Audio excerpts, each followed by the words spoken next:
Hi friends, good morning. Very good morning. ఈరోజు నేను third day hot water తీసుకోవటం start చేశాను. మీరు కూడా హాట్ వాటర్ తీసుకుంటున్నారా? తీసుకోండి. మరి మనం వెయిట్ లాస్ అయిపోతామని నేను చెప్పను. కాకపోతే ఏంటంటే దానికి తగ్గట్టు మనం వాకింగ్ కానీ అలాగే ఎక్సర్సైజ్ కానీ చేస్తే చాలా బాగుంటుంది అనమాట. ఇదిగోండి, వేడి నీరు కాసుకొని మనం ముందుగా కప్పులోకి తీసుకున్నాము. ఒక కప్పులో తీసుకొని చక్కగా అందులోకి మనం కప్పులో అంటే పెద్ద కప్పు కాదు, మీడియం సైజ్ కప్పులో తీసుకొని నిమ్మరసం కలుపుకున్నాము. నిమ్మరసం కలుపుకొని చూడండి, చక్కగా ఒక బద్ద కట్ చేసుకొని ఒక్కటంటే ఒకటి చాలు, ఎక్కువ అవసరం లేదు. మనం బద్ద కలుపుకొని చక్కగా తాగేద్దాం. మీలో ఎంతమంది అయితే ఉదయాన్నే హాట్ వాటర్ తాగుతున్నారో వారందరూ నాకు కామెంట్ రూపంలో కామెంట్ పెట్టండి.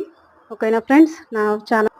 నా ఛానల్ని లైక్ చేయండి, సబ్స్క్రైబ్ చేసుకోండి. ప్లీజ్.